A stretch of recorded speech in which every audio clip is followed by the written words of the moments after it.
आपकी पार्टी पर और आप क्या काम कर रहे हैं, क्या आपका लक्ष्य है, उस पर मैं आऊंगी, लेकिन उससे पहले मुझे ये बताइए, तीसरा दिन है ये,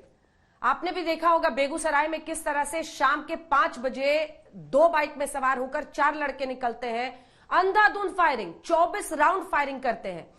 4 थाना के आगे से गुजरते हैं, पुलिस कुछ नहीं करती है, अभी भी फरार हैं ये चारों के चारों, खूनी एक तरह से कहिए, घूम रहे हैं बेगूसराय में। इससे पहले छात्रा की दिन दहाड़े पटना में हत्या, डीएसपी को थप्पड़ मारना, बैंक लूट, कार के शोरूम में लूट, क्या बताता है, क्या ये जो बीजेपी का आरोप है कि ये जंगल राज पार्ट 2 है, उसमें आपको दम दिखता है?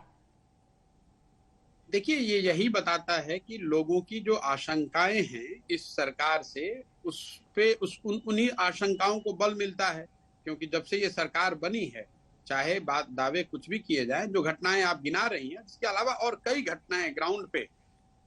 जो है वो बिल्कुल ही ये बताता है कि लॉ एंड ऑर्डर को लेकर लोगों के मन में जो डर है, लोगों के मन में जो आशंकाएं हैं, वो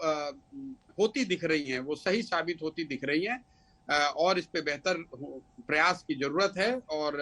इक्का दुक्का घटनाओं की बात नहीं है, हर जिले से आपको इस तरह की घटनाओं की जानकारी मिल सकती है। नेशनल मीडिया पे तो वही बात आती है जो बहुत बड़ी हो जाती है, लेकिन निचले स्तर पे आपको हर गांव, हर शहर में इस तरह की आशंका वाले लोग भी मिलेंगे, और उन आशंकाओं को चरितार्थ करती हुई घटनाओं का भी जिक्र धीरे धीरे शुरू हो गया है। तो क्या आरजेडी के साथ हाथ मिलाना इन अपराधों की रोशनी में एक गलत फैसला दिखाई देता है? क्योंकि बीजेपी कह रही है कि अपराधियों के हौसले बुलंद हो जाते हैं जब आरजेडी आती है। नहीं, देखिए, बीजेपी क्या कह रही है वो मेरा सरोकार नहीं है। बिहार में लॉ एंड ऑर्डर की स्थिति पिछले कुछ सालों से बिगड़ती गई है। मेरा अपना इसमें आकलन है और कई इसमें विशेषज्ञों की राय ऐसी है कि जब से बिहार में शराबबंदी लागू की गई है, तो प्रशासन का एक बड़ा हिस्सा, प्रशासनिक तंत्र का एक बड़ा हिस्सा, जिसका मूल रूप से काम लॉ एंड ऑर्डर था, वो तो शराबबंदी में लगा हुआ है। शराबबंदी लगाओ, शराबबंदी छिपाओ, शराबबंदी से पैसे वसूलो, शराबबंदी को रोको।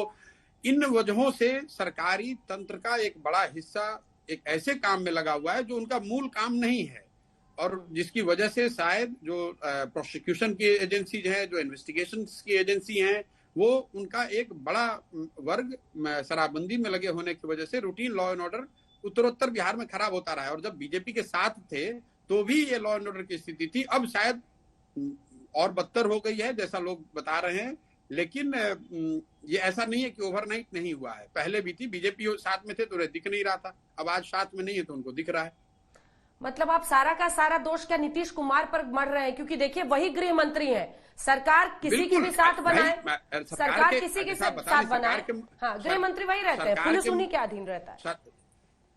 सरकार के मुखिया नीतीश कुमार हैं, सरकार के होम डिपार्टमेंट जो सरकार का है वो नीतीश कुमार जी के पास है, और होम डिपार्टमेंट हो या नहीं हो,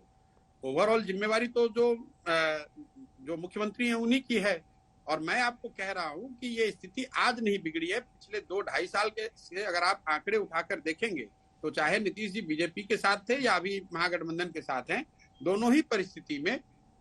लॉ एंड ऑर्डर बिगड़ती गई है। और इसको अगर आप जमीन पर उतर के समझने का प्रयास करेंगे तो मैं आपको फिर से उसको दोहरा रहा हूं, जब से बिहार में शराबबंदी लागू की गई है, शराबबंदी तो पूरी तरह फेल है ही, उस व्यवस्था के चक्कर में जो नॉर्मल लॉ एंड ऑर्डर है वो भी खराब हो गया।